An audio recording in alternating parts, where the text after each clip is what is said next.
Hi, welcome to this second session. And in this session, we shall try to understand um, the key concepts, including entrepreneurship, social enterprises, social entrepreneur, and how they are different from business entrepreneurship. And then we also take a look at types of social entrepreneurship. Just an overview because we shall cover these in details at a later stage. So the key concepts to focus on in this session include entrepreneurship, social enterprise, social entrepreneur, and an entrepreneur. Okay. So we had already, of course, talked about entrepreneurship in our earlier session, and of course, Martin and Osberg uh, coin social entrepreneurship as a concept that has mixed connotations when it comes to the definition. So on a positive side, it looks at issues to do with thinking outside the box. With unique kind of determinations to create new things, and of course with a sense and with a sense of acting to utilize available opportunities to solve problems.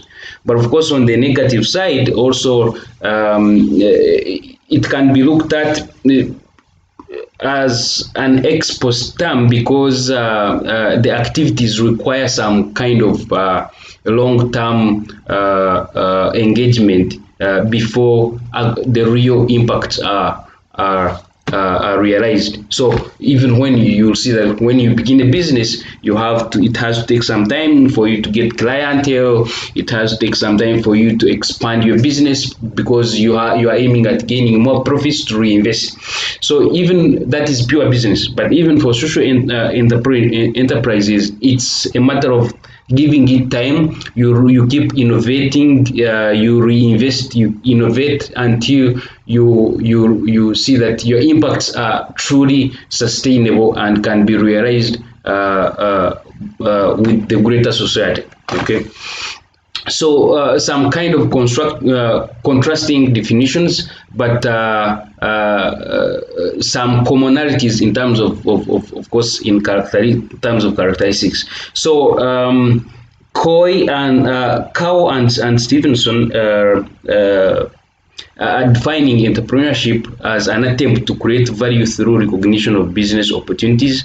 And in 2008, Thomas and Spinner look at it as a way of thinking, reasoning, acting that is opportunity obsessed, obsessed, holistic in approach and leadership balance. So there's some kind of thinking beyond the box to try and create value, to try and be aware of the opportunities that you want to focus on as an entrepreneur, but also this has to be done with by someone who has leadership qualities and can be committed and persistent and innovative in terms of dealing with the environment they are working in. So that brings us to social enterprise then. So of course, there is no universal definition, but like we said earlier on, it has to do with individuals trying to be innovative in a way, not just to focus on profit making, but looking at acting with communities with a mission of changing their lives, their lives and their livelihoods in terms of solving the diverse social problems that these communities are facing. And of course, so there must be some kind of bottom-up approach rather than using top-down approaches, like different from what the public sector uses. Okay. So yeah, the International Management Institute looks at it as, of course, an economic activity. Yes, it's a business, but it's different from a business. We are going to look at that in a moment. So it's with a mission aimed at solving important societal problems, earning income, but for reinvestment, for social impacts, not for profit making. Okay, and it's self-sustained for any type of business activity, but indeed solves many social issues.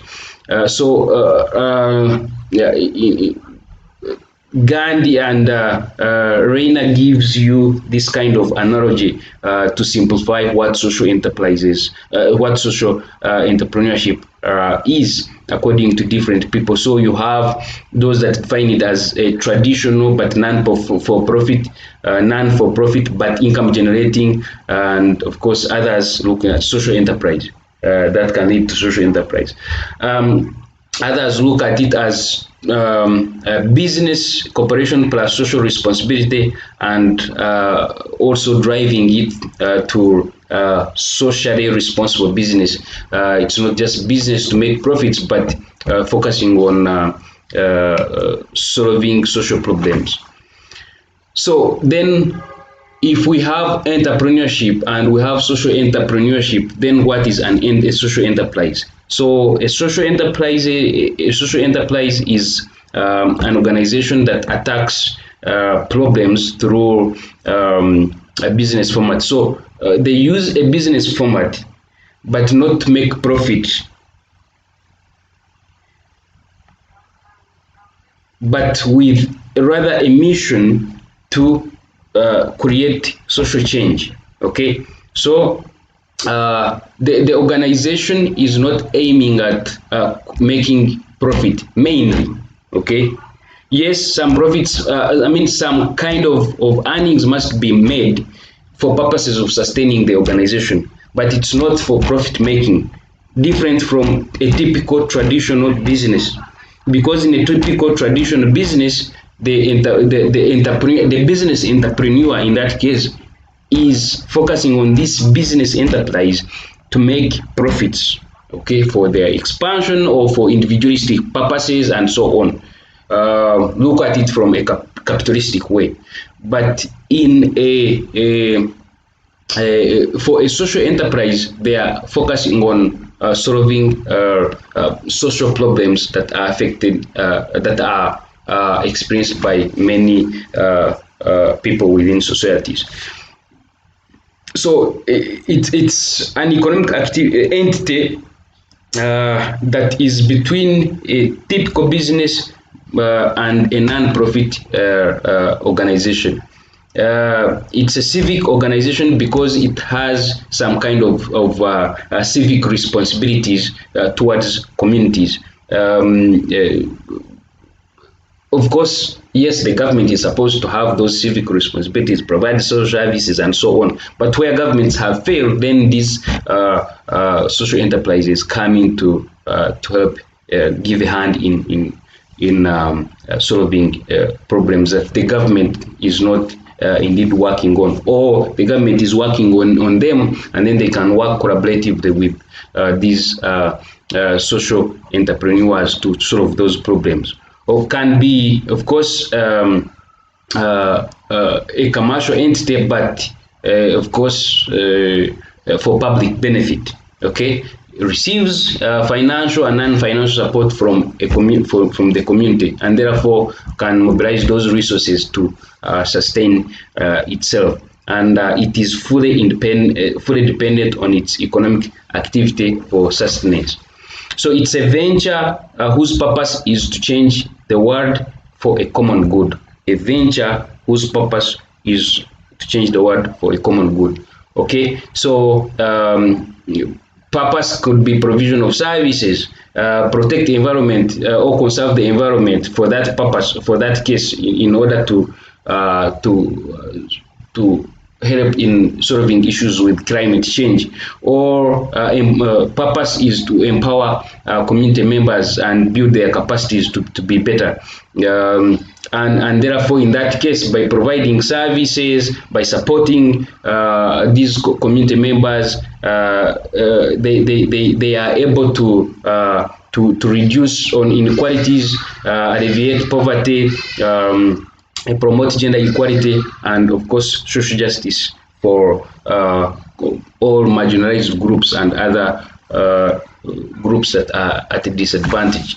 And I already earlier gave you this example of Ashoka, who identifies people who are good innovators, and they have good skills and leadership skills that can be used in to promote social well-being. So in that case, the Ashoka organization as a social enterprise identifies these individuals that are innovative, and then invests in them to be able to create better societies. And those are the ones that indeed are commonly known as change makers. So some of the challenges that are there in our societies that, of course, social enterprising can take opportunity on is poverty, human rights violations, health promotion problems, illiteracy, gender inequalities, hunger and famine, urbanization with its problems in slum areas especially, unfriendly governance mechanism. So social enterprises can all come in to work on this. So think about all these NGOs that are around here in developing countries that are all trying to help in solving all those problems. So those could act as social enterprises. Of course, some of them entirely depend on donor funding. That is why they fail after donor funding. But now we have others that, so those are not entirely categorically looked at as pure social enterprises, because a social enterprise should be able to mobilize resources and sustain itself even without the donors. Okay, you can start with they can start with donors, but then they should be able to use those resources to create mechanisms of sustaining themselves even without the donor funds. So that is why now most NGOs are trying now to get into income generating, to reinvest in income generating projects, so that as they create change, they can be able to also sustain themselves even when donor funding stops. So we are going to explore this more in session 4. So then, who is a social entrepreneur?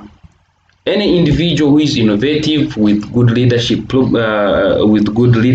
characteristics, can persevere, is innovative, is committed, is mission oriented,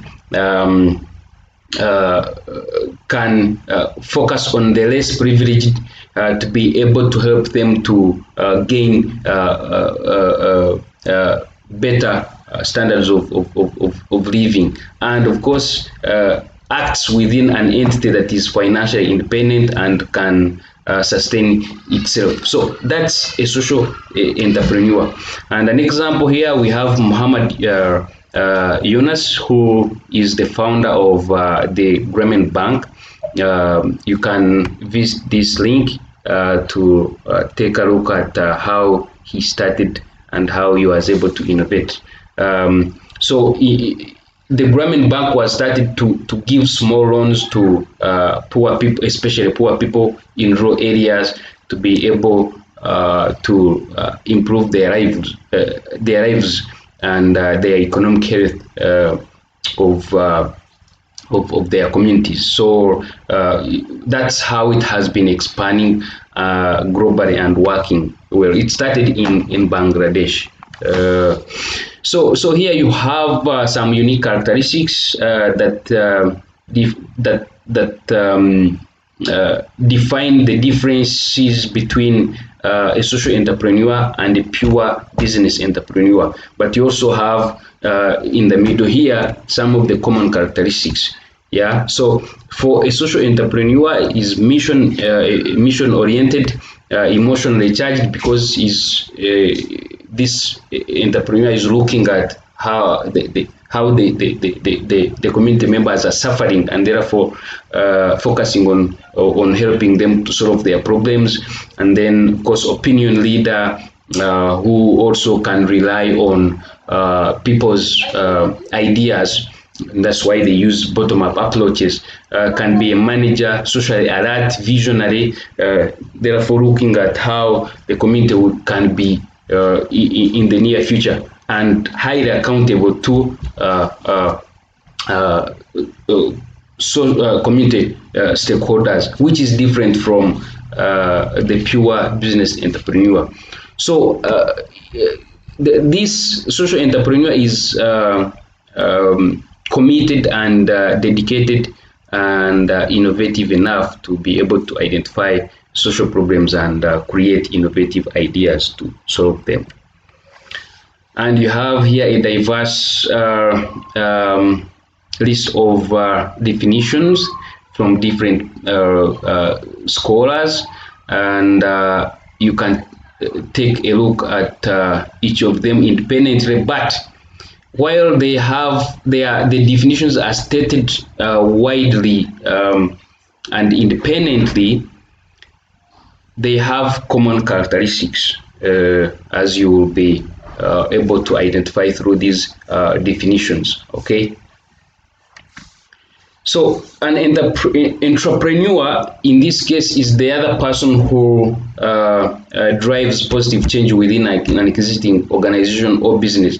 But this is only possible if the organization is open and flexible to allow what we usually call positive deviance. Positive deviance has to do with divergent from the divergence from the strict or streamlined protocols and procedures and policies that have been put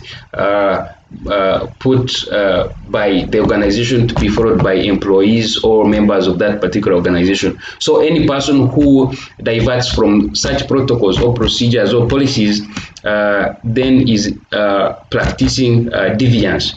But we can only say that positive deviance in this case would be very good, because it is bringing innovation within the organization. So if the organization is flexible enough and open to allow such positive deviances, then we have the organization can be experiencing can experience a surge or a number of entrepreneurs. So in that case, it would be good for the organization. Okay. Okay, so we have similarities and differences between social and business entrepreneurship. So social and business entrepreneurship, of course, have common features, but they differ in terms of the specificity. Yes, they all use the business oriented approach in terms of their activities, but the aim differs and the purpose of why it is there. So some common features is that, of course, there is need for sufficient startup and operational capital. There is creation of profit margin, so that at the later stage there could be financial sustainability. There must be this aim on achieving high quality products and services, motivated and skillful or dedicated personnel, and of course competitive advantage in good marketing position, and so on. But social entrepreneurship is different from business entrepreneurship in a way that for social entrepreneurship, profit is not the final goal, but rather it's mission oriented, and it looks at sustaining financial viability within communities. It's the staff members might be zero paid. So in most cases, that's why you have volunteers within this organization. Sources of finance can vary from donations and fundraising and so on. Okay, and of course, the success of social enterprise is measured by the positive social impact, not the profits, not the profits. Okay, so and this is what we mean. So you have for profit, which is for business entrepreneurs, and then you have non-profit for social entrepreneurs. Okay, so this kind of divergence. Okay, for social entrepreneurs, they move toward voluntarism and non-profit and so on. But for profit, there's some kind of course, employee engagement paid for and so on, and then focus is on high productivity and profit and I mean profit making, and then you have some kind of course examples here. So here for social enterprise, you have, for instance, Ashoka, which I talked about earlier on, or Grameen Bank, if you will. And then towards profit making, you have Microsoft, Apple, Facebook, Google, and so on. Because for them, they aim at Amazon, they aim at making profit. And that's why you have them as billionaires. But of course, at the later on, they donate, but not that their mission is for that purpose. It's now these days that maybe Bill Gates has started refocusing on creating social change from a social entrepreneurship lens. But before, he was so much into the profit making, not as a social entrepreneur. But now the shift is he's now shifting from pure business entrepreneur towards social entrepreneur. So bottom line is that for commercial enterprise or business enterprise, it's for financial profit, or for profit making. But for social enterprises, it's creating positive change. Okay, and we have the various forms of social enterprises: for profit companies, non-government organizations, cooperatives, charity, hybrid status, and special types of entities that aim at addressing certain problems.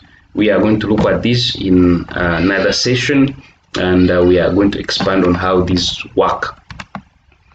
So you could try out this self-assessment to see whether you understand the content, and it is adopted from the International Management Institute article, which is embedded in your Moodle. You can check it out and read through this to see how you can answer them. So also the social economy. Then this is on non-governmental organization, whether they can be social enterprises or not. In definition of social entrepreneurship,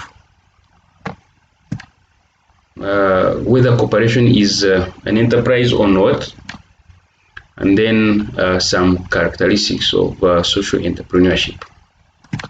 Okay, these are some of the references that you can rely on, and thank you.